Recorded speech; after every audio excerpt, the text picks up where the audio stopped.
ভগবত ভক্তজন গতকাল থেকে পুনরায় কঠোপনিষদ আরম্ভ করা হয়েছে। প্রথম অধ্যায়ের প্রথমাবল্লীর 19 নম্বর শ্লোক নিয়ে আমাদের আলোচনা গতকাল হয়েছে। আমরা জানি যে নচিকেতা তিনি যমগৃহে এসেছেন। কিসের জন্য? না, পিতা তাকে বলেছিলেন মৃত্যবে ত্বা দদামিতি, তাই না? তোমাকে মৃত্যুর হাতে তুলে দিলাম। ভগবত ভক্তজন সেই অনুসারে তিনি এসেছেন। আর মৃত্যুর হাতে তুলে দিলাম মানে যমের ঘরে যেতে হবে। তো এই যে নচিকেতার যে পিতা,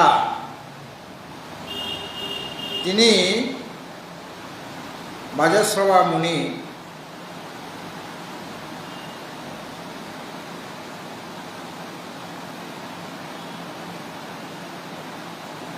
তিনি একটি যজ্ঞ করছিলেন, সেই যজ্ঞে সর্বস্ব দান করতে হয়। কিন্তু তিনি ওই প্রায় অর্ধমৃত গরু দান করছিলেন। এই কারণে নচিকেতা দাঁড়িয়েছিল সেখানে। তিনি দেখলেন তো এতে করে তো পিতার অমঙ্গল হয়ে যাবে। এই কারণে তিনি পিতাকে বললেন যে আমাকে কার কাছে তুমি দান করছো, কার হাতে তুলে দিচ্ছ? আমি তো তোমার একটা সামগ্রী, তোমার এই ধন, কাজে আমাকে কার হাতে তুলে দিলে? এইভাবে কসময় মাং দাস্যসি ইতি, কার হাতে তুমি আমাকে দান করছো? এইভাবে পিতাকে দ্বিতীয়বার বললেন। তৃতীয়বারও যখন বললেন তখন পিতৃদেব ক্রোধান্বিত হয়ে বললেন মৃত্যবে ত্বা দদামিতি, আমি তোমাকে মৃত্যুর হাতে তুলে দিলাম। এইভাবে সে যমরাজের কাছে গেলেন। হ্যাঁ,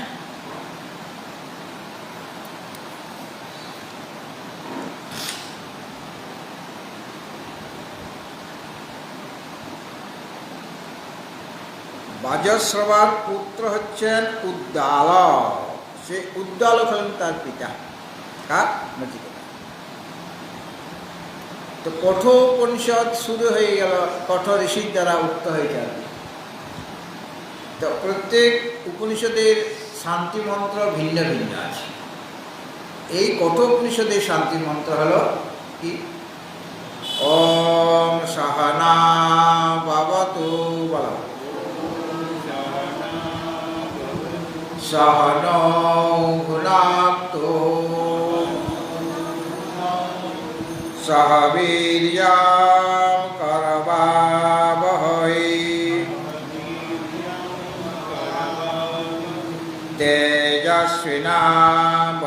তেজস্বিনাবতীতমস্তু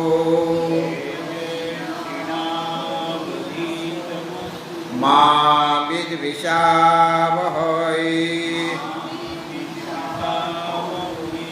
ওম শান্তি শান্তি শান্তি।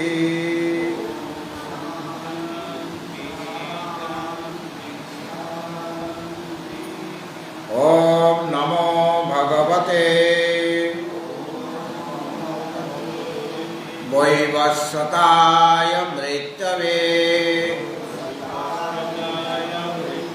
ব্রহ্মবিদ্যাচার্যায় নচিকেতসে চ।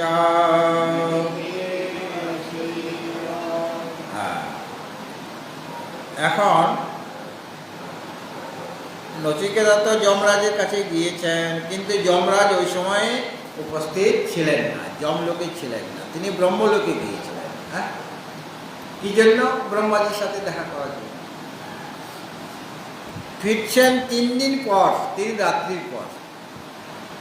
এই যে 3 দিন 3 রাত্রি নচিকেতা কিছু আহারও করেনি, জলপানও করেনি, বিশ্রামও করেনি। কেন? যার হাতে তাকে তুলে দেওয়া হয়েছে তিনি তো নাই, তিনি তো অনুপস্থিত। যখন ফিরে এলেন যমরাজ, তখন তার অমাত্যগণ পত্নীগণ বললেন যে অতিথি ব্রাহ্মণ উপবাসে আছে, তাকে তুমি শান্ত করো। তিনি তাকে পাঁচজল দিয়ে পূজা করলেন এবং তিনি বললেন তার ক্রোধকে প্রশমিত করার জন্য যে তুমি 3 রাত্রি আমার ঘরে উপবাস করে আছো, এই জন্য এই প্রতিটি রাত্রির জন্য আমি একটি করে বর দেব। তাহলে মোট কটা বর হয়ে গেল? 3টে বর। 3 রাত্রির যতবাৎসিত গৃহে মে নাস্নান ব্রাহ্মণ অতিথির নমস্যঃ নমস্তেস্তু ব্রাহ্মণ স্বস্তি মে অস্তু তস্মাৎ প্রতি 3 বরান বৃণীষ্য। যমরাজ বলেছে 3টা বর তুমি আমার কাছে চেয়ে নাও। তো 2টা বর চাওয়া হয়ে গিয়েছে, 2টা বর পেয়ে গিয়েছে। প্রথম বরে পিতার সন্তোষ, পিতার ক্রোধ প্রশমিত হবে এবং আমি ফিরে গেলে আমাকে যেন চিনতে পারে নিজের পুত্র বলে মনে করে। দ্বিতীয় বরে অগ্নিবিদ্যা তিনি চেয়েছিলেন এবং পেয়েছেন। এখন 3য় বর চাইবার সময় হয়ে গেল এবং যমরাজও বলেছেন 19 নম্বর মন্ত্রে 3য় বরং নচিকেত বৃণীষ্য। হে নচিকেতা, তুমি 3য় বর প্রার্থনা করো আমার কাছে। কেন? ওটা না দিলে আমি ঋণী থেকে যাব। ঋণী থাকা উচিত নয়, কারণ 3টা বর দেবার প্রতিজ্ঞা আমি করেছি। তো মনে করিয়ে দেওয়াতে নচিকেতা এখন ভূমিকা তৈরি করছেন। হ্যাঁ, দেখুন 20 নম্বর শ্লোক, 25 নম্বর পৃষ্ঠা দেখুন, ঠিক আছে? 20 নম্বর শ্লোকটি। জ্ঞেয়ং প্রেতে বিচিকিৎসা মনুষ্যে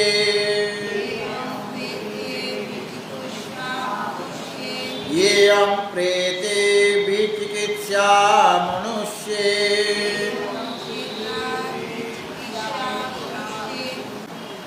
अस्तित्वे के नायमस्तीति चैके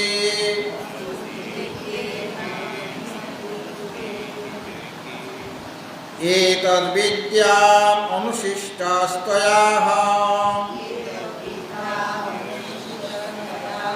वराणाम् एषा वरस्तृतीया वराणाम् एषा वरस्तृतीया।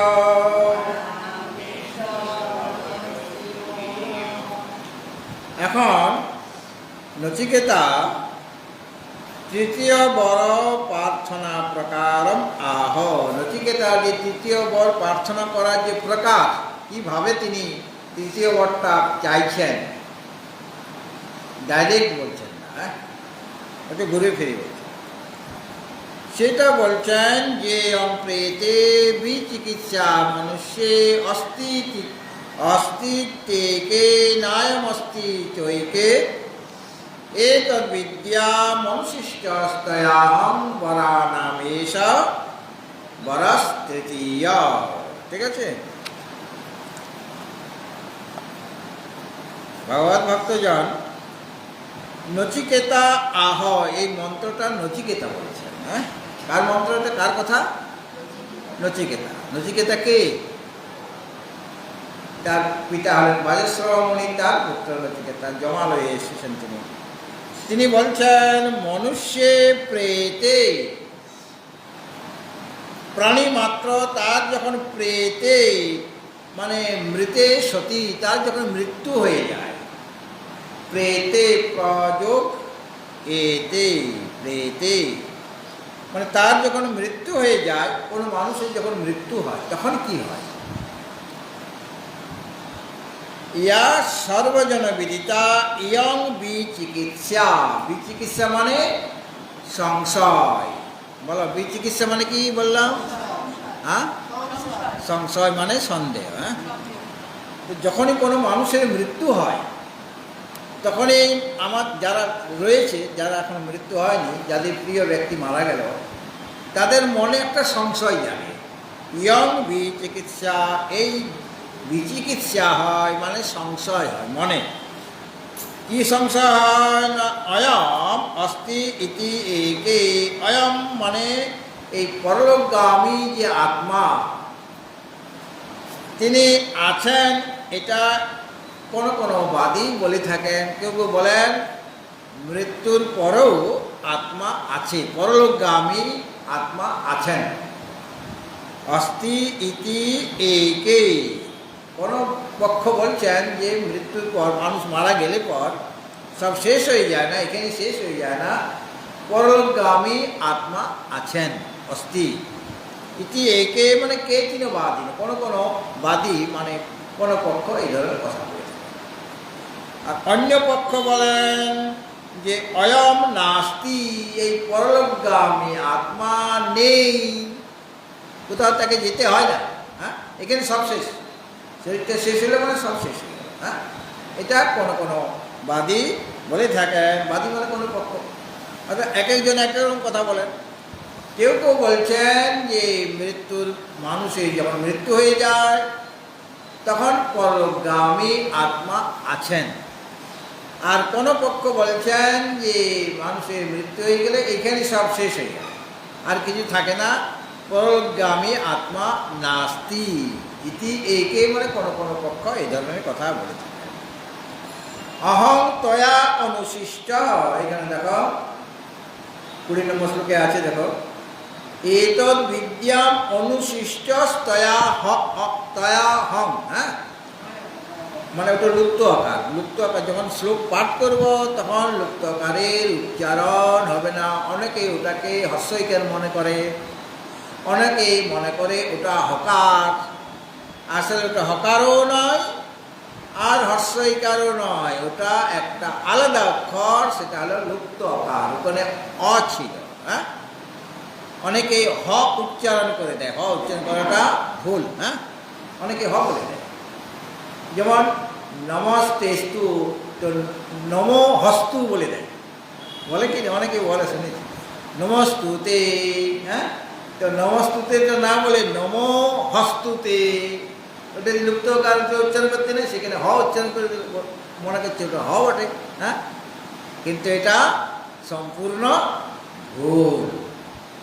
সুতরাং এতদ বিদ্যাম অনুশিষ্ট তয়া অহম, সন্ধি বিচ্ছেদ কি হবে, তয়া অহম, অর্থাৎ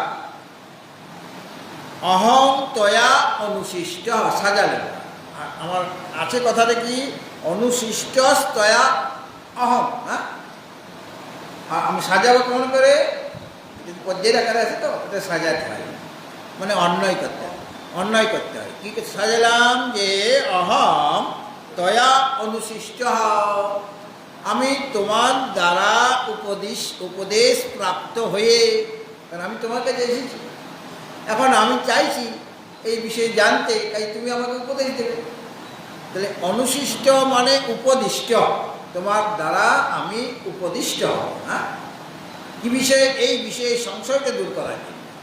কেউ বলছেন মৃত্যুর পরে পরলোকগামী আত্মা আছেন, আর কেউ বলছেন পরলোকগামী আত্মা নেই। তাহলে সংশয় হয়ে গেল কিনা, দুটোই কি ঠিক? নিশ্চয়ই একটা পক্ষ ঠিক হবে।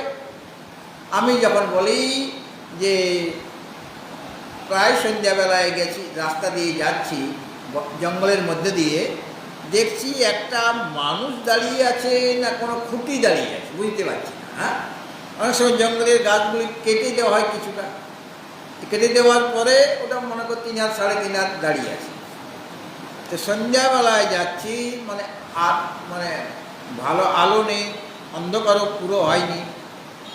তা আমার তো মনে ভয়, চোর ডাকাত নাই তো জঙ্গলের মধ্যে, তাহলে এটা মানুষ না স্থাণু। স্থাণু, স্থাণু মানে খুঁটি, মানে ওটাকে সংস্কৃতে স্থাণু বলা হয়। হ্যাঁ, তোমরা নামও পেয়েছো, স্থানবে নামা। হ্যাঁ, বিষ্ণু সহস্র নামে, শিব সহস্র নামে ওটার নাম, স্থাণু একটা নাম। তো স্থাণু মানে ওই খুঁটিটা, সেটা তো কাঁপাকাঁপি করছে না তো। ডালপালা থাকলে একটু হাওয়া চললে পাতা নড়বে, ডালপালা নড়বে, কিন্তু ওটা নড়তে পারে না। তাও ভয় লেগে গেল, এটা মানুষ কি স্থাণু, এটা সংশয় হয়ে গেল। কিন্তু দুটোই কি ঠিক? আমি যখন কাছে গেলাম তখন বুঝতে পারলাম ওটা স্থাণু, ওটা মানুষ নয়। স্থাণুটাই নিশ্চয়, ওটাই ঠিক। আর মানুষ যেটা মনে করছিলাম ওটা ঠিক নয়, দুটোর মধ্যে একটা ঠিক। ঠিক সেই রকমভাবে মানুষের মৃত্যুর পরে পরলোকগামী আত্মা আছেন অথবা নাই, এই যে সংশয়টা হলো, এই সংশয় আমি দূর করতে চাই আপনার কাছ থেকে, আপনার উপদেশ আমি পেতে চাই। এই জন্য তুমি আমাকে উপদেশ দেবে, উপদেশ দেওয়াটা তোমার কাজ। কেন? তুমি তৃতীয় বর হিসাবে এটা দেবে, এটা তৃতীয় বর আমার। এই জন্য অহং তয়া অনুশিষ্ট, আমি তোমার দ্বারা উপদিষ্ট হয়ে, এটাকে বলা হচ্ছে অনুশিষ্ট। যেমন অনুচিন্তন, হ্যাঁ একটা কথা আছে, ধ্যান যেমন, আরেকটা হলো অনুধ্যান। ধ্যান আর অনুধ্যান, চিন্তন আর অনুচিন্তনের মধ্যে পার্থক্য আছে। আগে চিন্তন করছিল এলোমেলো চিন্তন, কিন্তু একজন বলে দিলেন এইভাবে এইভাবে চিন্তন করো।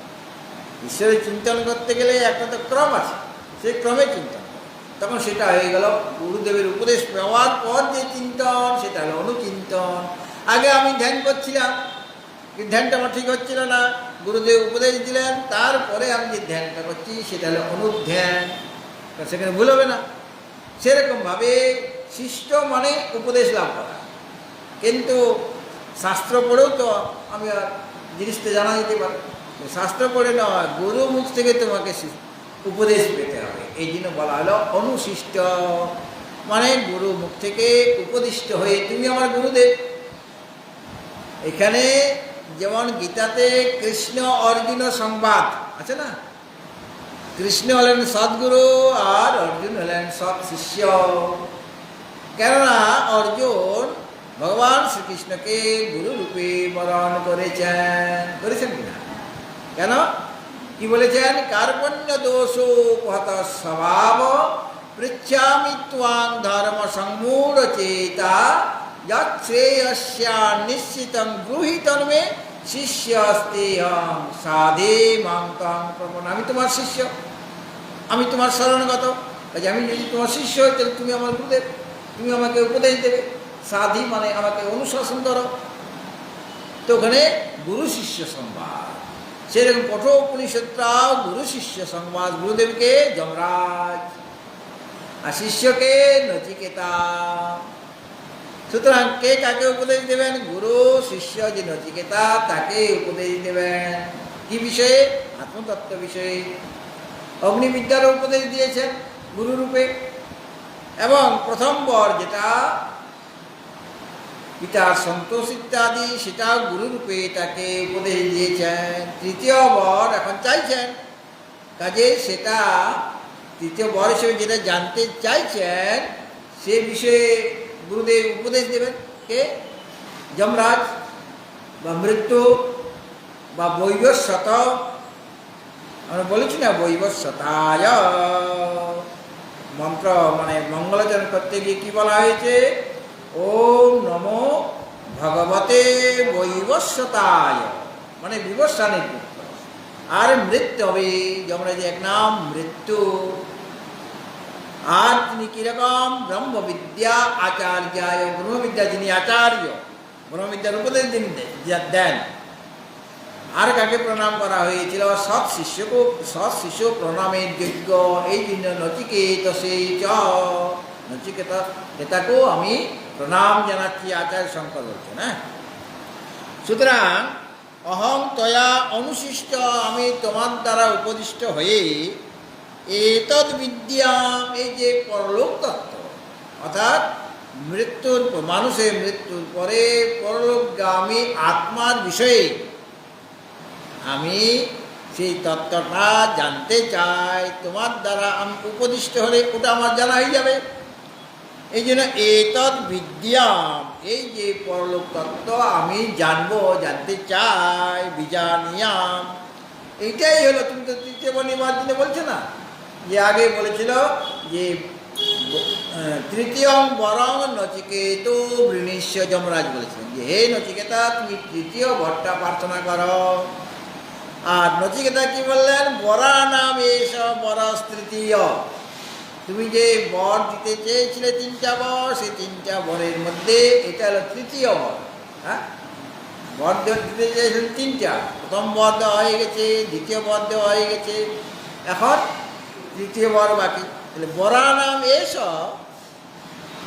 তৃতীয়, বরা নাম এস বরং তৃতীয়, বর সকলের মধ্যে এটা হলো আমার তৃতীয় বর, যেটা তুমি প্রার্থনা করতে বললে একটু আগে, সেটাই আমার তৃতীয় বর, এটাই আমি প্রার্থনা করছি। কি প্রার্থনা করছি না, পরলোক তত্ত্ব আমি জানতে চাই, মানে আত্মতত্ত্ব আমি জানতে আগ্রহী। তাহলে এটা তো চাইলেন বর হিসাবে, তো এই যমরাজ সেটা দিতে হবে কি না। কিন্তু এখনই মানে নচিকেতা ওই যে বরটার সম্পর্কে আরও তিনি ডিটেলস বলবেন, বিস্তারিতভাবে বলবেন। কেননা বিস্তারিতভাবে না বললে গুরুদেব সেটা ঠিকভাবে যদি না বুঝে, অন্যরকম যদি বুঝে যায়, এই জন্য মানে তৃতীয় বড়রও তিনি ভূমিকা তৈরি করছেন এবং সেটাকে স্পষ্ট করে বলার চেষ্টা করছেন। যেমন আমরা কোনো একটা কথা কাউকে আমি বলতে চাইছি, সেটাকে একরকমভাবে বললাম, আমার সন্দেহ হলো উনি বুঝতে পারলেন কি কিনা, তখন ওটাকে আরও ডিটেলস বলি কিনা, সেরকমভাবে নচিকেতাও ডিটেলস বলবেন যে বরটা আসলে কি চাইছে। তো এই বিষয়ে একটা কথা আমাদের জানা দরকার, উপনিষদ তো বেদেরই একটা ভাগ। বেদকে এরকমভাবে তিনটে ভাগে ভাগ করা হয়েছে, বা দুইটা ভাগ, কর্মকাণ্ড আর জ্ঞানকাণ্ড। বেদের দুইটা বিভাগ কি কি বলো, অথবা তিনটা ভাগ, কর্মকাণ্ডের দুইটা, কর্মকাণ্ড আর উপাসনা কাণ্ড, আর জ্ঞানকাণ্ড আছে। তো তিনটা ভাগ হয়ে গেল কি কি, কর্মকাণ্ড, উপাসনা কাণ্ড আর জ্ঞানকাণ্ড। এটা এক দৃষ্টিতে বিভাগ। আরেকটা বিভাগ হয় মন্ত্র, ব্রাহ্মণ, আরণ্যক আর উপনিষদ। আরে কী কী ভাগ বললাম, মন্ত্র ভাগ, ব্রাহ্মণ ভাগ, আরণ্যক ভাগ আর উপনিষদ ভাগ। এক একটা ভাগে এক এক রকম তত্ত্ব আলোচিত হয়েছে।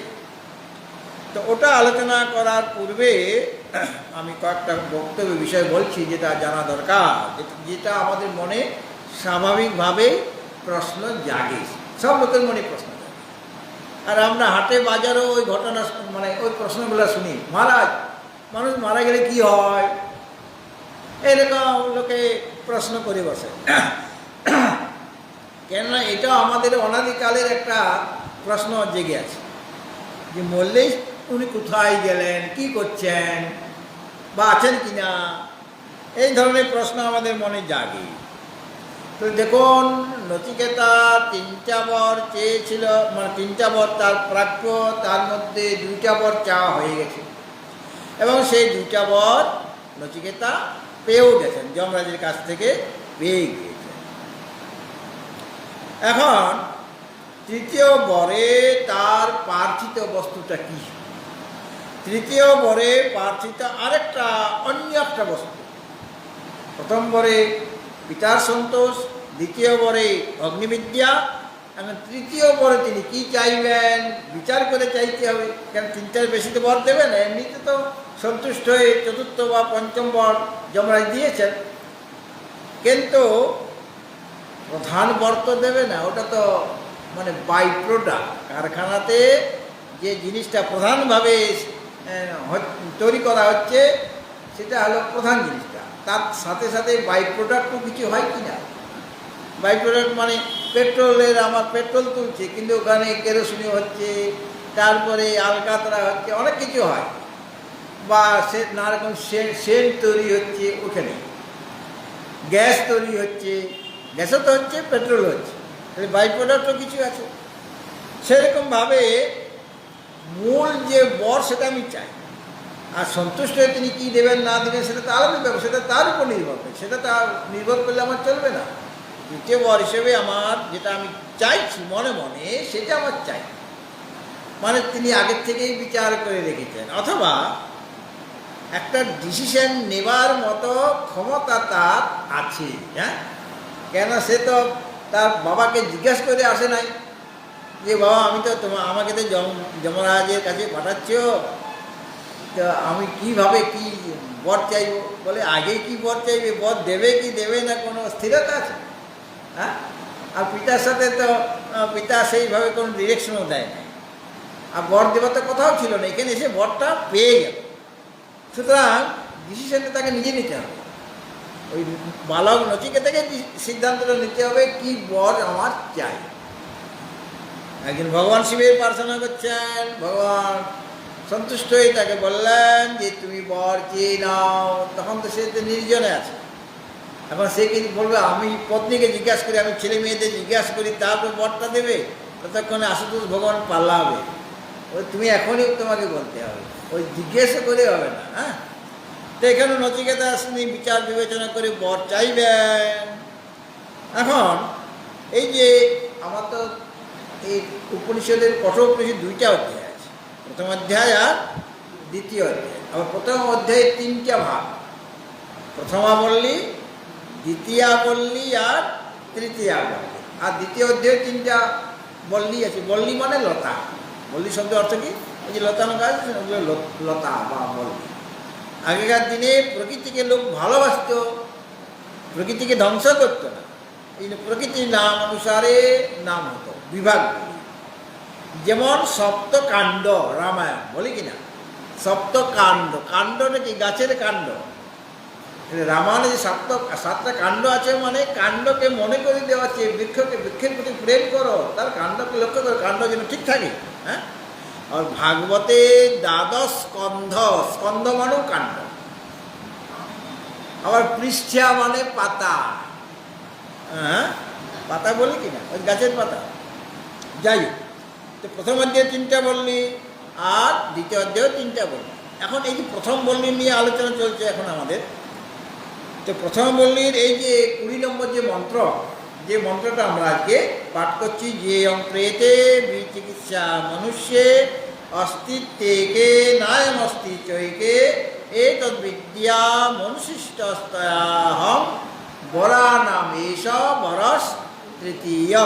এই যে মন্ত্রটি নচিকেতা বলছেন, তার একটা অসাধারণ প্রশ্নের মাধ্যমে তিনি একটা শ্রেষ্ঠ বস্তু পেতে চাইছেন। হ্যাঁ, কে নচিকেতা? মানে দেখে মনে হচ্ছে না যে পরলোকগামী আত্মা তিনি আছেন কি নেই, হ্যাঁ, সব কি শেষ হয়ে যাচ্ছে কিনা। সাধারণ দৃষ্টিতে মনে হচ্ছে এটা একটা সাধারণ প্রশ্ন হয়ে গেল। আমরাও তো জিজ্ঞাসা করি, হ্যাঁ, বাজারে ওই সাধারণ লোকও জিজ্ঞাসা, মহারাজ শুনেন একটা কথা, শুনেন একটা কথা, শুনে কি মানুষ আমরা যে মরে যাই, বা আমাদের প্রিয়জন যে মরে গেল, কোথায় গেল কিনা, আমরা তো কই দেখতে পেলাম না। হ্যাঁ, এরকম প্রশ্ন করে। এ তো সাধারণ প্রশ্ন, মানে মূল তত্ত্বে তারা যেতে পারছে না, কিন্তু ইনি মূল তত্ত্বে চলে গিয়েছেন। সাধারণ প্রশ্নের মাধ্যমে একটা অসাধারণ বস্তু তিনি পেতে চাইছেন। কাজে এটা আরও ডিটেলস না করলে তো তার গুরুদেব অন্য কিছু বুঝে যদি অন্য কিছু দিয়ে দেন, কাজে তাকে আরও ভালোভাবে বলতে হবে। এই জন্য পরের শ্লোকেও তিনি বলবেন, 21 নম্বর শ্লোকেও সেটাকে আবার বিস্তার করবেন। হ্যাঁ, তা আমাদের এই যে নচিকেতা যে প্রশ্ন করলেন যে মৃত্যুর পরে আত্মার অস্তিত্ব আছে কি নেই, কেউ বলেন আছে, কেউ বলেন নাই, এই প্রশ্নটা করলেন তিনি। তা আমি এই বিষয়ে তত্ত্বটা জানতে চাই। তাহলে এটা সাধারণ প্রশ্ন বলে মনে হতে পারে, কিন্তু সাধারণ প্রশ্নের মধ্যে একটা অসাধারণ উত্তর লুকিয়ে আছে। অর্থাৎ তিনি একটা অসাধারণ জিনিস চাইছেন, সাধারণ জিনিস কি চাইছেন না। অর্থাৎ এই যে 20 নম্বর মন্ত্র, তিনি একটা বিরাট জিনিস, একটা শ্রেষ্ঠ তত্ত্ব জানতে চাইছেন, এবং যমরাজও বুঝে গিয়েছেন কি চাইছে। যমরাজ তো সাধারণ ব্যক্তি, তিনি ব্রহ্মবিদ পুরুষ, তিনি বুঝে গিয়েছেন। তথাপি নচিকেতা আরও এটাকে বিস্তার করবেন, কিন্তু যা বুঝার বুঝে নিয়েছেন কে? যমরাজ, তার গুরুদেব বুঝে নিয়েছেন কি বলতে চাইছে নচিকেতা। এখন পৃথিবীতে সম্ভবত এমন কোনো মানুষ নাই যার মনে এই ধরনের প্রশ্নের উদয় হয়নি কোনো সময়ে, যে মানুষের মৃত্যুর পরে কি হয়, কোথায় যায়। অনেকে বলে, কেউ বলতে পারে না, এই বেদেও নাই লেখা, এরকম বলে বসেন যে এইটা কেউ বলতে পারে না। এমনকি আমাদের শাস্ত্র খুঁজলেও এটার উত্তর খুঁজে পাওয়া যায় না। তার শাস্ত্র পড়বে তবে তো খুঁজে পাবে, শাস্ত্র অধ্যয়ন না করলে খুঁজে পাওয়া যাবে উত্তরটা। শাস্ত্রে উত্তর দেওয়া আছে, মারা গেলে তার কি হয়, কোথায় যায়। অষ্টম অধ্যায়ে বলা আছে যে কর্মর উপাসনার দ্বারা সে ব্রহ্মলোকে যাবে, কেউ স্বর্গলোকে যাবে, সেখানে যতদিন তার পুণ্যকর্ম ভোগ করবে, তারপর আবার ফিরে আসবে। কেউ আর নরকলোকে যাবে, অশুভ কর্ম যদি বেশি থাকে। কাজেই শাস্ত্রে সব কিছু বলা আছে, এবং যে সমস্ত ব্রাহ্মণগণ শ্রদ্ধাদি ক্রিয়া করেন, তাদের যে মন্ত্রগুলি বা তাদের যে শ্রদ্ধাদি যে প্রসেস প্রক্রিয়া, সেখানেও বলা আছে। শ্রদ্ধাদি ক্রিয়াতে মন্ত্রের মাধ্যমে বলে দেওয়া আছে সে কোথায় যাচ্ছে, কি হচ্ছে, প্রেতাত্মা প্রেত শরীর পাচ্ছে কি না, সব সেখানে লেখা আছে, বলা আছে। তো এই যে আমাদের সকলের মনে যে প্রশ্ন, কেননা জীবনে কোনো এক সময় হয়তো আমার বিরাট প্রিয়তম ব্যক্তির মৃত্যু হয়ে গেল, প্রিয়জনের মৃত্যু হয়ে গেল, তখন আমাদের মনে শোক হয় কিনা, দুঃখ হয় কিনা। অনেকে এমন দুঃখ হয় যে কাঁদতেও ভুলে যায়। জিজ্ঞেস করলে বলে আমি খুব ভালো আছি, কিন্তু ভিতরে ভিতরে সে কাঁদছে, বাইরে সে প্রকাশ করতে পারছে না, কিন্তু ভিতরে ভিতরে সে কেঁদে চলেছে। তার এত শোক, মানে আমরা বলি শোকে পাথর হয়ে গেছে। হ্যাঁ, পাথরের যেমন চোখ, তার চোখ নেই, মুখ নেই, বা কোনো কিছু প্রকাশ করতে পারে না, সেরকম সে পাথর। অর্থাৎ ভিতরে ভিতরে সে শোকগ্রস্ত, কিন্তু বাইরে বলছে আমি তো ভালো আছি, আরে এরকম তো হয়ই, এরকম বলছে। কিন্তু ওই যে প্রিয় ব্যক্তির যে মৃত্যু হয়ে গেল, সেই মৃত্যুতে তখন মানুষ চিন্তা করে যে এ কোথায় গেল, এতদিন একসাথে ছিলাম, এখন আমরা বিচ্ছিন্ন হয়ে গেলাম, আমার মৃত্যুর পরে উনি যেখানে গেলেন সেখানে আমি যেতে পারবো কিনা, বা তিনি গেলেন কোথায়, নানা রকম প্রশ্ন জাগে কিনা। তো প্রিয়জনের মৃত্যুতে মানুষ অবশ্যই চিন্তা করে যে ওই লোকটি, ওই আমার প্রিয়জন, তিনি গেলেন কোথায়, কোথায় গেলেন, এবং সেখানে সে কি খাবে, কি পরবে, এবং যাবে কেমন করে। কোনো তো গাড়ি টাড়িতে দেখতে পাচ্ছি না। হ্যাঁ, আমরা এখান থেকে হরিদ্বারে যেতে গেলে দূর এক্সপ্রেস আছে, উপাসনা বা কুম্ভ এক্সপ্রেস আছে। হ্যাঁ, এক এক জায়গায় যাওয়ার জন্য এক একটা ট্রেন আছে, বিভিন্ন জায়গায় আমরা যাই। সকলে তো হরিদ্বারে যাচ্ছে না, কেউ হয়তো চলে যাবে আহমেদাবাদ বা গুজরাট যাবে, কেউ যাবে সাউথ ইন্ডিয়া, কর্ণাটকে যাবে, বিভিন্ন জায়গায় যাবে, কেউ আবার আসামে যাবে। তো একই ট্রেনে যাবে, ভিন্ন ভিন্ন ট্রেনে যাবে।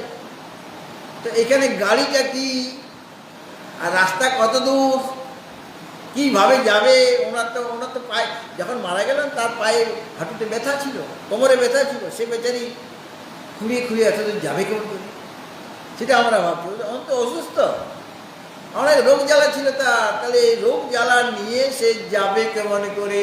আরে রোগ জ্বালা এখানেই পড়ে আছে, আর রোগ জ্বালা নিয়ে সে যায়নি।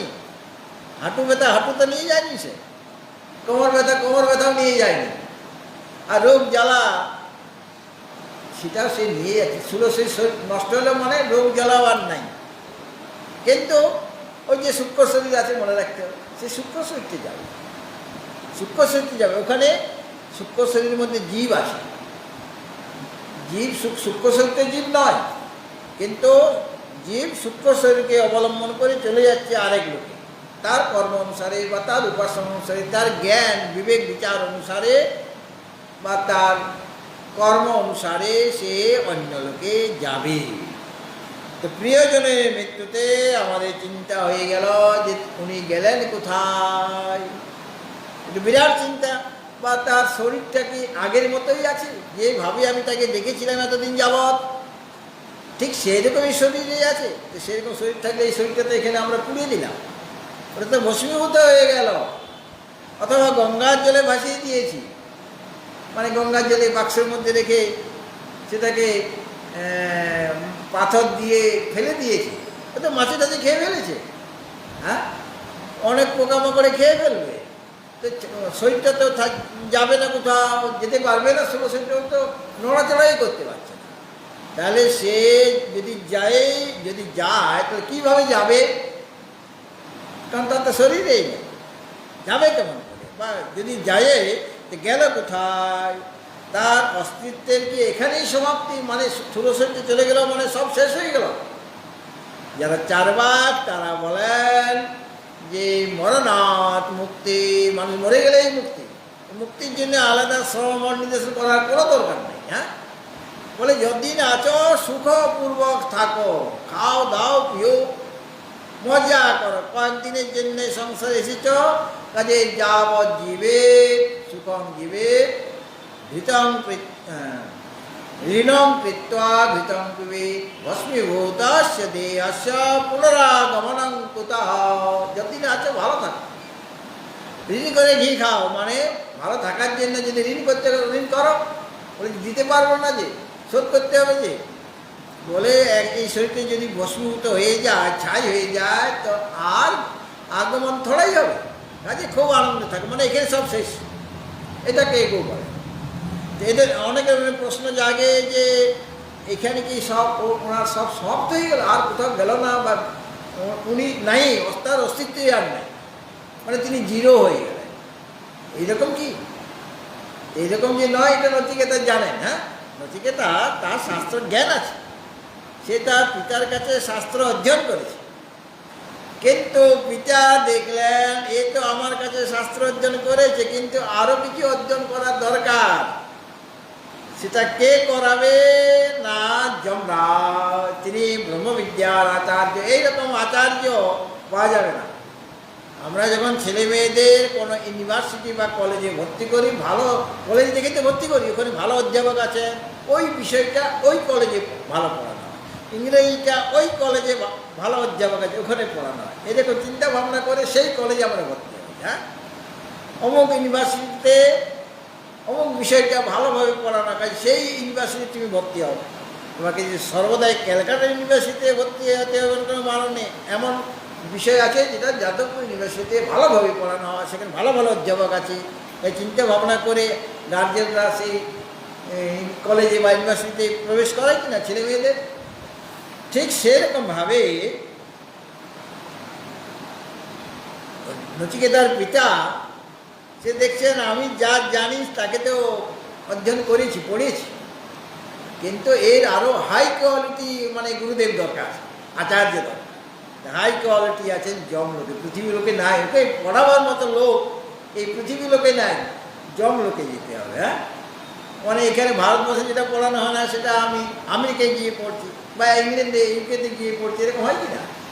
বা বাইরের লোকও যে বিষয়টা সেখানে নেই বা পড়ানো হয় না, ভারতবর্ষে এসে পড়ে যাচ্ছে, ফিলোসফি ইত্যাদি পড়ে যাচ্ছে, সংস্কৃতের জ্ঞান এখান থেকে নিয়ে যাচ্ছে। তো সেরকমভাবে নচিকেতার পিতা তিনি জেনে শুনে ওই মরা গরুকে দান করছেন, যাতে করে নচিকেতা জিজ্ঞাসা করে কসময় মান দাস্যসী, আমাকে কাকে দান করছো?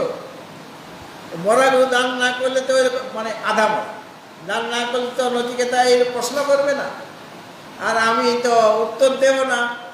তখন 3 বারের বেলায় আমি রেগে যাব, রেগে গিয়ে বলবো মৃত্যবে তো দাদা আমি যাও, তোমাকে মৃত্যুর কাছে দিয়ে দিলাম। ওদের তো পাঠাতে চাইছে, ওদের তো তিনি আচার্য, ব্রহ্মবিদ্যার আচার্য। আর নচিকেতাও চললেন যমরাজের কাছে, কাছে ব্রহ্মবিদ্যার আচার্য তিনি, তার কাছ থেকে তার কাছে গিয়েছেন, মানে বিরাট ইউনিভার্সিটি চলে গিয়েছেন, মানে কলেজ ছেড়ে ইউনিভার্সিটি। তাই তার তো কলেজের জ্ঞানটা তার আছে, মানে প্রাথমিক জ্ঞান তার সব আছে, কিন্তু বিশেষ জ্ঞান সেইটা জানতে চাইছে কার কাছে? ব্রহ্মবিদ্যার আচার্য যে যমরাজ, মৃত্যু, তার কাছে জানতে চাইছে। কাজে মৃত্যুকে সর্বদা ভয় করার কোনো কারণ নেই। আর আমরা তার ভয়ঙ্কর মূর্তি একটা কল্পনা করে নিই, বিরাট, তার 2টা সিং, অমুক তমুক, আর ছবিতেও সেরকম আছে, আর জম দুধগুলো ওইরকম দেখতে। হ্যাঁ, ছবিতে দেখা যায় অনেক সময়। আর টিভিতেও দেখা যাচ্ছে যমরাজের কি চেহারা, হাতে একটা গদা, হ্যাঁ, দেখেই ভয় হয়ে যায়। কিন্তু যমরাজ যিনি ব্রহ্মবিদ্যার আচার্য, তিনি সৌম্য মূর্তি দেখলেই শ্রদ্ধাতে ভক্তিতে মনটা পূর্ণ হয়ে যাবে। তোমার মনের অশান্তি দর্শন করা মাত্র দূর হয়ে যাবে। তোমার মনে যে ভয়, সেই ভয়টা দূর হয়ে যাবে। হ্যাঁ, তার একটা মানে মনোরম মূর্তি রয়েছে, একটা ভয়ঙ্কর মূর্তি। কার জন্য? ওটা যারা পাপী তাদের জন্য তিনি ভয়ঙ্কর হয়ে যান।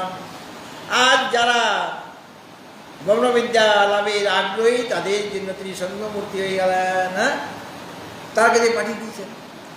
কাজে তার সাধারণ জ্ঞান আছে, মানে শাস্ত্রীয় জ্ঞান তার আছে, কিন্তু সাধারণ ব্যক্তি মনে করছে মৃত্যুর পরে এইখানে সব সমাপ্ত হয়ে গেল, আর কোথাও তার যাওয়া আসা নেই, তাকে একদম সারা জীবনে যদি আমি তাকে হারিয়ে ফেললাম, এরকম সে মনে করছে। অথবা অন্য কোথাও তার অস্তিত্ব আছে, সে কোথাও আছে, সে কোথাও গেছে।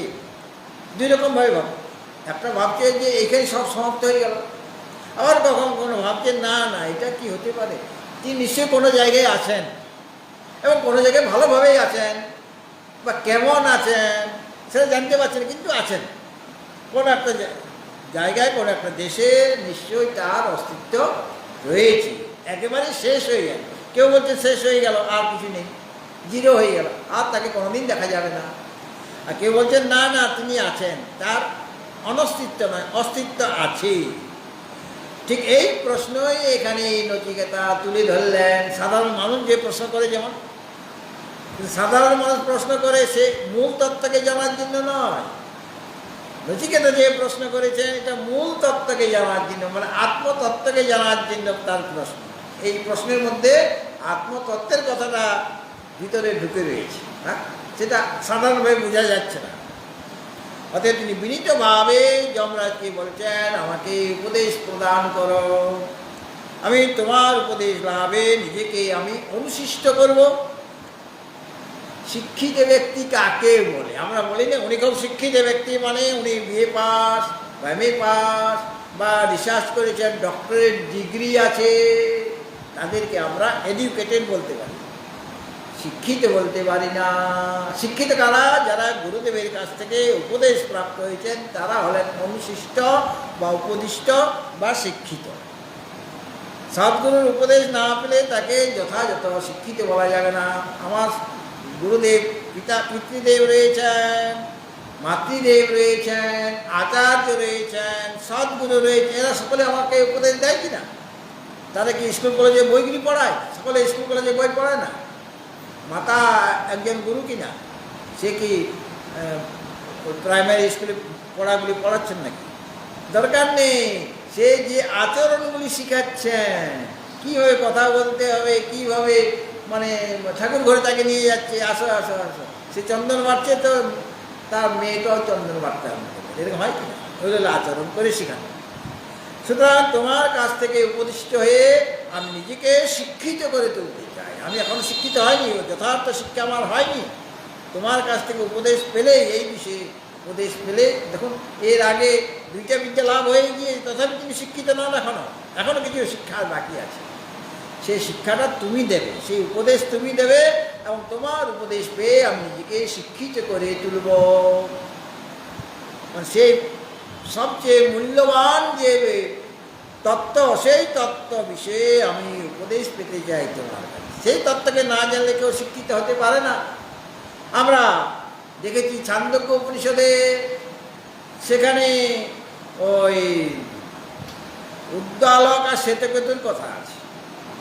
শ্বেতকেতু তো প্রথম দিকে তো বিদ্যালয়েই যাচ্ছিল না, মানে গুরুকুলে যাচ্ছিল না। তারপর সেই গুরুকুলে গেল এবং সেখানে পড়াশোনা করে একদম অহংকারী, অবিনয়ী হয়ে ফিরে আসলো। আগে তো তাও পিতা মাতাকে প্রণাম করতো, এখন আর পিতাকে দেখে প্রণামও করে না, মাকে দেখে প্রণামও করে না। উদ্দালক বুঝতে পারলেন, আরে এ তো গেছিল গুরুকুলে পড়াশোনা করার জন্য, আমি ভেবেছিলাম শিক্ষিত হয়ে আসবে, বিনয়ী হয়ে আসবে, বিদ্যা দদাতি বিনয়, এ তো বিনয় নেই, এ তো বিরাট অহংকারী হয়ে গেছে। কাজে এর অহংকারটা চূর্ণ করা দরকার, হ্যাঁ, এর যে অবিনয় ভাবটা চূর্ণ করা দরকার। তখন বাবা তুমি তো বেশ এতদিন ছিলে গুরুকুলে, খুব পড়াশোনা করেছি, তাই না? খুব কষ্ট হয়েছে না? বলে হ্যাঁ, কষ্ট তো হয়েছে, কিন্তু পড়াশোনাটা ঠিকভাবে করেছি, কষ্ট স্বীকার করেছে। বলে বাবা, খুব পড়াশোনা করেছে? বলে হ্যাঁ। বলো তো, প্রশ্ন করে বসে। এই যে গণ শান্তি উপনিষদ আছে যে স্বর্গে যে এত লোক যাচ্ছে পুণ্য কর্ম করে, এখন যাচ্ছে, আবার কেউ পুণ্য কর্ম করে আবার স্বর্গে যাবে। এত লোক যে স্বর্গে যাচ্ছে, স্বর্গটা পূর্ণ হয়ে যাচ্ছে না কেন? বলো, কিভাবে যায় বলো, আর কিভাবে ফিরে আসে?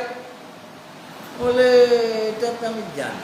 হ্যাঁ, তারপর বলে কাকে জানলে সব কিছু জানা হয়ে যায়? নিশ্চয়ই তোমার গুরুদেব শিখিয়েছে, সেটা বলো। তখন কাঁপছে, তখন প্রণাম করছে, বলে বাবা বাবা বাবা আপনি আমাকে বলুন। বাবা যদি বলে দেয় পিতা যে যাও আমার গুরুকুলে, সেখানে আবার পড়াশোনা করো, তোমার পড়াশোনা কমপ্লিট হয় নাই। বলে গুরুদেব যদি জানতেন তাহলে আমাকে বলে দিতেন, উনি নিশ্চয়ই জানেন না, কাজে আমাকে বলেন, যাতে করে গুরুকুলে আর যেতে না হয়। তখন পিতা উদ্দোলক তাকে উপদেশ দিয়েছিলেন, মানে শিক্ষার আরও কিছু বাকি থেকে গিয়েছিল, সেই পরম তত্ত্বকে তিনি ওখানে জেনে আসতে পারেন, অহংকারে তিনি জানতে পারেনি। সুতরাং আমি যাতে করে প্রকৃত শিক্ষিত হতে পারি, তা সেই বিষয়ে আমাকে উপদেশ প্রদান করো। যে কোনো সাধারণ বুদ্ধির যে মানুষ, তারা জানে যে মৃত্যু হয়ে গেলে কি হয়, এই স্থূল শরীরটা বিনাশ হয়ে যায় কিনা সকলেই জানে। এটা মৃত্যু মানে কি, এই স্থূল শরীরটা নষ্ট হয়ে যাবে, এটা নড়বেও না, চড়বেও না। আর বাবা বাবা বলে, এতদিন বাবা বলে ডাকেনি যতদিন জীবিত ছিল, কারণ মারা গেছে। বাবা বাবা বাবা, আমার কথা শুনতে পাচ্ছ, আমাকে চিনতে পারছো? আরে আমাকে যে কিছু দিলে না, মানে আমাকে কিছু দিল না, কোথায় চাবিটা আছে? হ্যাঁ, চাবিটা পেলেই তো আমার কাজ হয়ে যেত। এখন মনে করছি, এখন যদি শুনতে পাই চাবিটা কোথায়, যদি একটু ইশারা করে দেয়, কারণ চাবিটা পেলেই না। এখন তো বড়দা আসেনি, মেজদা আসেনি, আমি এসেছি, ওই চাবি নিয়ে তোমাকে ছেড়ে এখন ওই তালা খুলবো, আমি কোথায় কী আছে আমি আগের থেকে নিয়ে পালাবো। হ্যাঁ, এই যে বাবা বাবা বাবা, আর বাবা তখন কথা বলতে পারবে না, তোমার কথা শুনতে পাচ্ছে। অর্থাৎ স্থূল শরীরটার বিনাশ হয়ে যাবে, সেটা কোথাও যাবে না, স্থূল শরীরটা এইখানেই থেকে যাবে। সে যে পঞ্চভূত দিয়ে তৈরি হয়েছিল, পঞ্চভূতে বিলীন হয়ে যাবে। আমরা বলি পঞ্চত্ব প্রাপ্ত হয়েছেন, মানে একটু সংস্কৃত ভাষায় বললে আমরা বলি উনি পঞ্চত্ব প্রাপ্ত হয়েছেন। পঞ্চত্ব প্রাপ্ত হয়েছেন মানে তিনি মারা গেছেন। আমরা বলি শরীর শান্ত হয়ে গেছে, বা তিনি সজ্ঞানে পরলোকে গমন করেছেন, এরকম বলি আমরা। তো স্থূল শরীরটা যে নষ্ট হয়ে যায়, এটা সকলেই জানে।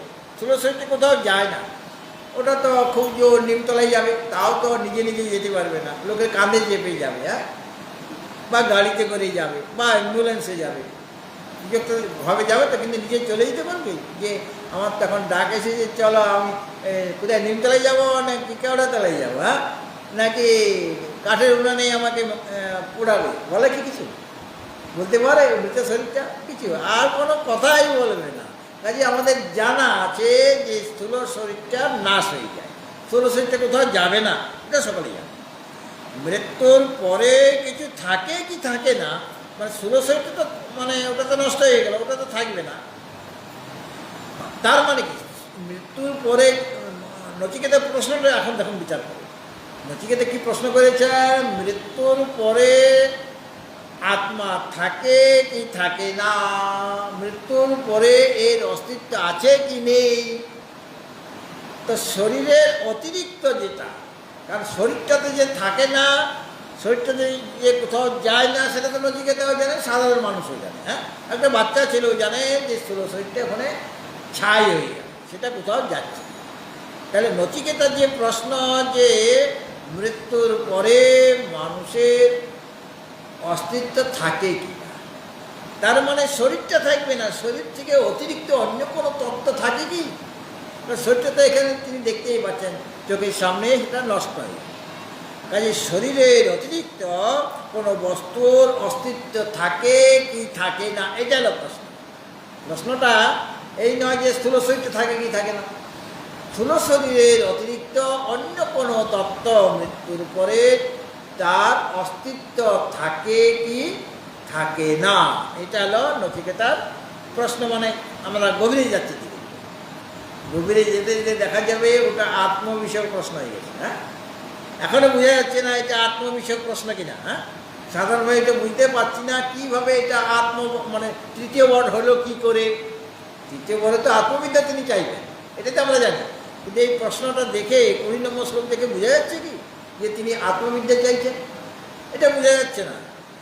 কিন্তু যদি বিচার করি তাহলে বোঝা যাবে কি আত্মবিদ্যাই চাইছেন। কেননা অস্তিত্ববাদী যারা বলেন যে মৃত্যুর পরে আত্মা থাকেন,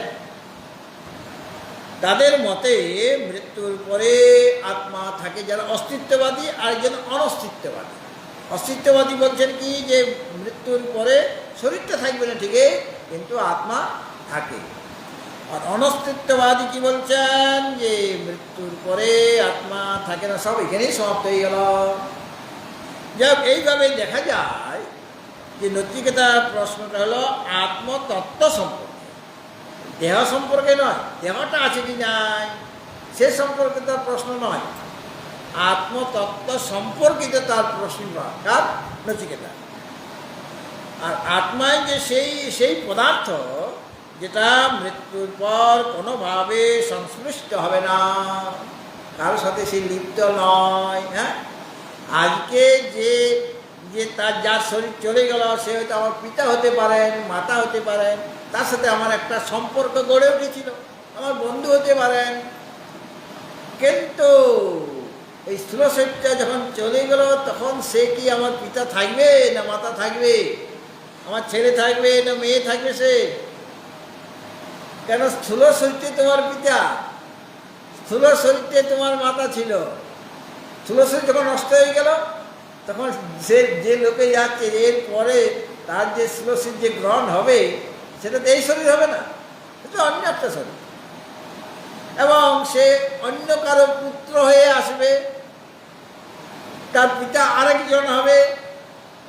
তখন তাকে তুমি পিতা রূপে আর কোনোদিনই পাবে না, মাতা রূপে তাকে কোনোদিনই পাবে। যিনি আজকে এই জীবনে যিনি তোমার পত্নী ছিলেন, আমরা কি বলি জন্মে জন্মে যেন তোমার মতো পত্নী পাই, স্বামী বলছেন। আর পত্নী কি বলছেন স্বামীকে? তোমার মতো যেন জন্মে জন্মে আমি স্বামী পাই। এটা আমরা বলছি ঠিকই, কিন্তু এটা কি সম্ভব? পতিদেব কোথায় যাবে মৃত্যুর পরে, আর পত্নী বা কোথায় যাবে? তাদের মিলন ঘটবে কি ঘটবে না কোনো মানে নিশ্চয়তা নাই। নদীতে, খরস্রোতা নদীতে বর্ষাকালে দুইটা কাঠি ভাসতে ভাসতে একসাথে মিলিত হয়ে গেল, হয় কি? তারপরে আবার কিছু দূর যাওয়া বিচ্ছিন্ন হয়ে গেল, আর সেটা কোনোদিন মিলবে নদীতে? কে কোথায় কোন দিকে চলে গেল কোনো ঠিক নেই। আমরা পথিক যারা, তারা কোনো ধর্মশালাতে গিয়ে একসাথে মিলিত হলাম অনেকেই। মিলিত হওয়ার পর এক একজনের মানে লক্ষ্য ভিন্ন ভিন্ন। ও ওই গ্রামে যাবে, ও আরেক গ্রামে যাবে, আরেকটা তার গন্তব্যস্থান।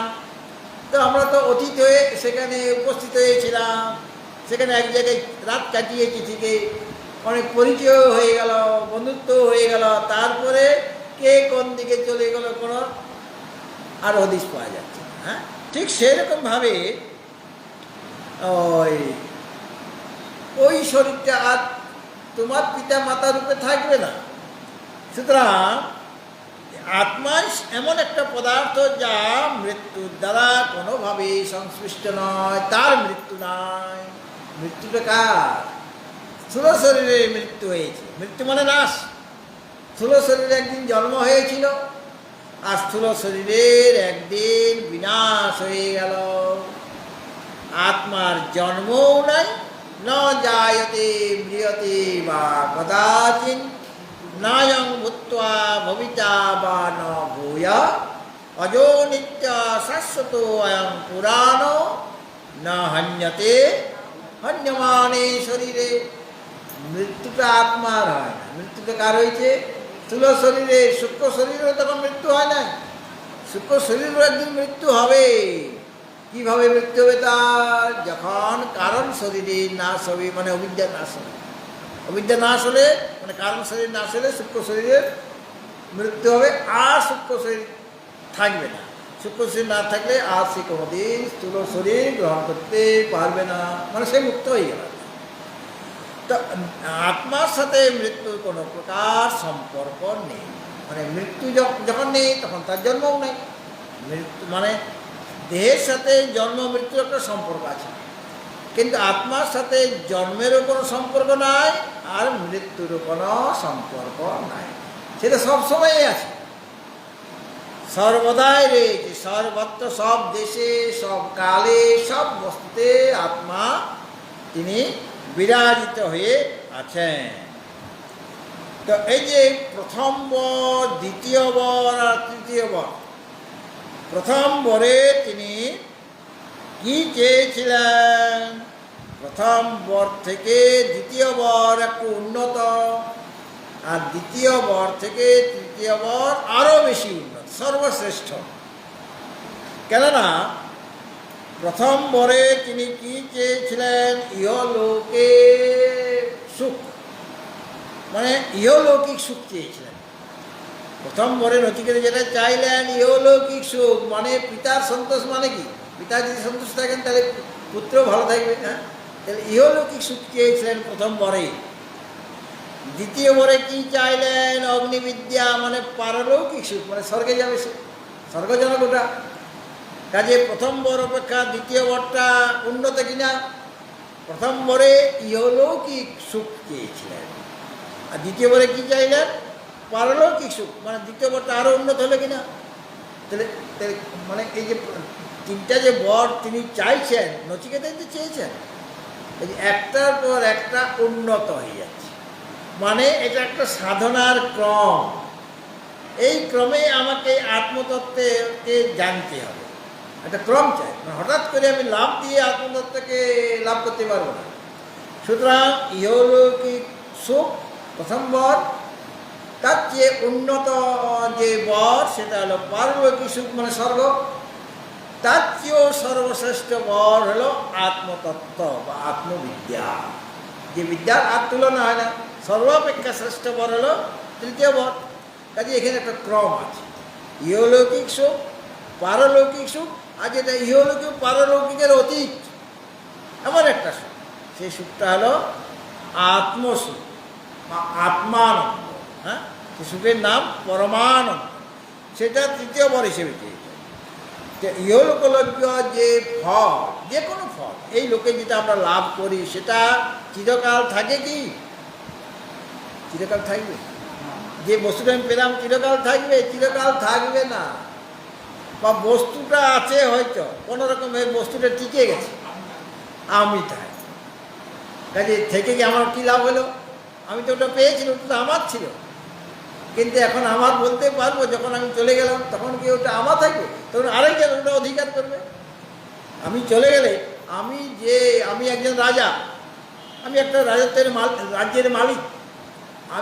আমার যদি মৃত্যু হয়ে যায় তখন ওই আসনটা কি ফাঁকা থাকবে? ওই সিংহাসনটা ফাঁকা থাকবে, আরেকজন এসে সে সিংহাসনে বসবে, সে তখন বলে এটা আমি এই রাজ্যের আমি মালিক। তো রাজা পাল্টে যাচ্ছে।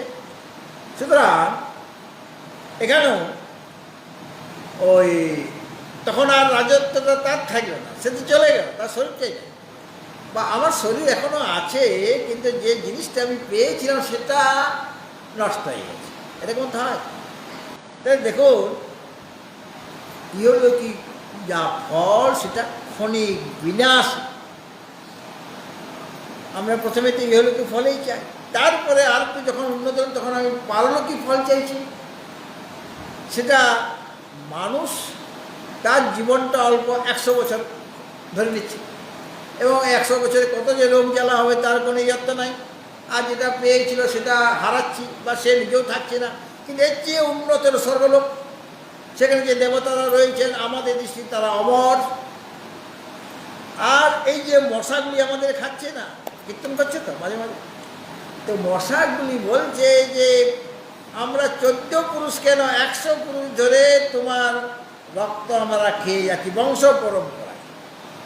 একটা মশা বলতে পারে যে বংশ পরম্পরায় আমাদের অধিকার আছে তোমার রক্ত পান করার, কেন আমার বাবা তোমার রক্ত পান করেছে, আমার ঠাকুরদা তোমার রক্ত পান করেছে, তার যে 100 পুরুষ অবধি তোমার রক্ত পান করেছে, এখন তুমি আমাকে কীর্তন করে মারতে চাইছে কেন? এটা আমার অধিকার, বংশগত অধিকার। এবং মশারা মনে করছে মানুষটা না অমর।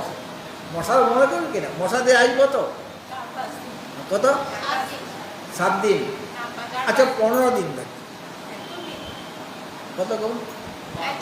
5 দিন। আচ্ছা 5 দিন, তাহলে আমরা কদিন থাকি? আমরা তো 50 বছর কেন 100 বছর পার করে দিচ্ছি। তাহলে তাদের দৃষ্টিতে আমরা অমর কিনা? কিন্তু আমাদের দৃষ্টিতে দেবতারা অমর, কিন্তু দেবতারও মৃত্যু হয়, স্বর্গলোকেই ধ্বংস হয়ে যাবে। তাহলে ইহলোক অপেক্ষা, পৃথিবীর লোক অপেক্ষা স্বর্গলোক উন্নত কিনা? সেখানে শরীরে উন্নত, ভোগও উন্নত করে, কিন্তু সেটাও বিনাশী। এই জন্য উপনিষদে বলা হয়েছে তজ্জথেয় কর্মচিত লোক ক্ষীয়তে এবং অমূত্র পুণ্যচিত লোক ক্ষীয়তে। যেমন ইহলোকী ফল নষ্ট হয়ে যায়, আমি আমারই অর্জিত সেই ফলগুলি, সেই জিনিসগুলি আমি পরিশ্রম করে সংগ্রহ করেছিলাম, কিন্তু সেটা নষ্ট হয়ে গেল। সেরকম পুণ্যকর্মের দ্বারা অর্জিত যে পরলোক, সেটাও একদিন নষ্ট হয়ে যাবে, থাকবে কি? তাহলে ওই যে দ্বিতীয় বরে যে অগ্নিবিদ্যা চাইল, তার যে ফল স্বর্গ বা স্বর্গভোগ, সেটা চিরকাল থাকবে, নষ্ট হয়ে যাবে। কাজে এমন একটা আমি জিনিস চাই যেটা নষ্ট হবে না, যেটা চিরকাল, যেটা অবিনাশী তত্ত্ব, সেটা আমি জানতে চাই। প্রথম বরে তো ইহলৌকিক সুখ, দ্বিতীয় বরে পারলৌকিক সুখ, দ্বিতীয় বরে এমন একটা সুখ চাই যে সুখের কাছে এই সুখগুলি অতি নগণ্য, তুচ্ছ পদার্থ, এবং যেটা হলো পরম সুখ, যে সুখ লাভ করলে আর কোনো সুখ আর প্রয়োজন নাই। ইয়ং লব্ধ্বা চা পরং লাভম মন্যতে নাধিকং তথা ইয়স্মিন স্থিতো ন দুঃখেন করুণাপি বিচাল্যতে। সেই সুখের সন্ধান আমাকে না, সেটাই আমি জানতে চাইছি। আর যমরাজও বুঝে গিয়েছে, বাপরে বাপ এমন বর কী করে দেব, এই তো দেবো না, আরও তো তাহলে আরও পরীক্ষা করবো আমি। এর আগে তো পরীক্ষা করা হয়ে গেছে প্রথমবার দ্বিতীয়বার দেওয়ার সময়। তারপরে এই যা চাইছে না, এটা নেবার উপযুক্ত কিনা জানে, এটা উপযুক্ত বটে, তথাপি লোকশিক্ষার জন্য তার পরীক্ষা নেবেন। হ্যাঁ, লোক কল্যাণের জন্য বা উপযুক্ত না হলে আত্মবিদ্যা লাভ করা কোনোভাবেই সম্ভব নয়। আত্মবিদ্যার অধিকারী কে? এই নচিকেতার এই প্রসঙ্গটা শুনলে বোঝা যাবে, প্রকৃত অধিকারী হতে গেলে নচিকেতার মতো না হলে আত্মবিদ্যা পাওয়া যাবে না।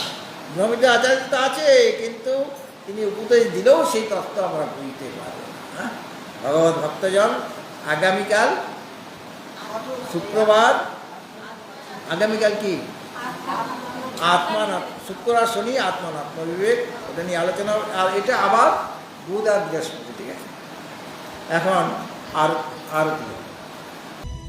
कर्पूर गौरं करुणावतारं संसार सारं भुजगेन्द्रहारं सदा वसन्तं हृदयारविन्दे भवं भवानी सहितं नमामि। मङ्गलं भगवान् विष्णु मङ्गलं गरुडध्वज मङ्गलं पुण्डरीकाक्षो मङ्गलाय तनोहरि। सर्वमङ्गलमाङ्गल्ये शिवे सर्वार्थसाधिके शरण्ये त्र्यम्बके गौरि नारायणी नमोऽस्तुते नारायणी नमोऽस्तुते नारायणी नमोऽस्तुते।